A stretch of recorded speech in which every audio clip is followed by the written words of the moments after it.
Hello guys, pro kabaddi season 12 day 1 auction అయితే complete అయింది. So ఈ ఆక్షన్లో తెలుగు టైటన్స్ ఎవరిని బై చేసింది, అంతేకాకుండా ఈ ఆక్షన్లో తెలుగు టైటన్స్ చేసిన తప్పులు ఏమైనా ఉన్నాయా, ఇలాంటి కంప్లీట్ డీటెయిల్స్కి అయితే ఈ వీడియోలో చాలా క్లియర్గా మాట్లాడుకుందాం. దానికంటే ముందు మీకు ప్రో కబడ్డీ కానీ లేకపోతే మూవీస్ సంబంధించి ఏమైనా అప్డేట్స్ కావాలనుకుంటే మాత్రం మన క్రిక్ ఫిల్మీ ఛానల్ని సబ్స్క్రైబ్ చేసి రెడీగా ఉండండి. అంతేకాకుండా వీడియో చూస్తున్న ప్రతి ఒక్కరు కూడా వీడియోకి అయితే లైక్ చేసుకోండి. ఈ లేట్ చేయకుండా వీడియోని అయితే స్టార్ట్ చేసేద్దాం. ప్రో కబడ్డీ సీజన్ 12 ఆక్షన్లో తెలుగు టైటన్స్ చేసిన అతిపెద్ద తప్పు పవన్ కుమార్ శరవత్ పై ఇంట్రెస్ట్ చూపించకపోవడం. Okay, Pawan Kumar Sehrawat last 2 seasons నుంచి ఇంజరీ. పవన్ కుమార్ శరవత్ మ్యాట్ కంటే బెంచ్ పైన ఎక్కువగా ఉంటున్నాడు. ఓకే, బట్ ఒక బ్యాకప్ ప్లేయర్గా తీసుకుంటే బాగుండేది అని అనిపించింది.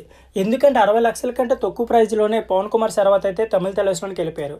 సో ఖచ్చితంగా తెలుగు టైటన్స్ ట్రై చేస్తుంటే బాగుండేది అనిపించింది. తెలుగు టైటన్స్ అయితే ప్రో కబడ్డీ సీజన్ 12 ఆక్షన్లో భరత్ వడాపై నమ్మకం ఉంచుకుంది. తెలుగు టైటన్స్ టీంలోనకైతే తీసుకుంది.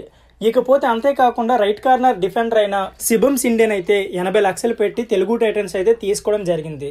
ఇకపోతే ప్రో కబడ్డీ సీజన్ 12 ఆక్షన్లో తెలుగు టైటన్స్ అయితే విజయ్ మాలిక్ పై FBM కోడ్ యూజ్ చేసి విజయ్ మాలిక్ని అయితే తన టీంలోకి తీసుకుంది. విజయ్ మాలిక్ వల్ల మనకు 2 ప్లస్ పాయింట్లు ఉన్నాయి. అవేంటంటే విజయ్ మాలిక్ మంచి రైడర్తో పాటు మంచి డిఫెండర్, అంతేకాకుండా మంచి క్యాప్టెన్స్ బాధ్యతలు కూడా తీసుకుంటారు.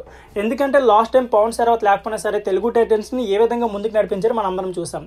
సో డే 1 ఆక్షన్లో తెలుగు టైటన్స్ అయితే వీరిపై నమ్మకం ఉంచింది. ఇక డే 2 ఆక్షన్లో తెలుగు టైటన్స్కి ఒక రైడర్తో పాటు కార్నర్ డిఫెండర్స్ని అయితే బై చేయాలి. సో ఫ్రెండ్స్, ఇదే వీడియో. ఈ వీడియో నచ్చితే please like, share and subscribe my channel. Thank you for watching.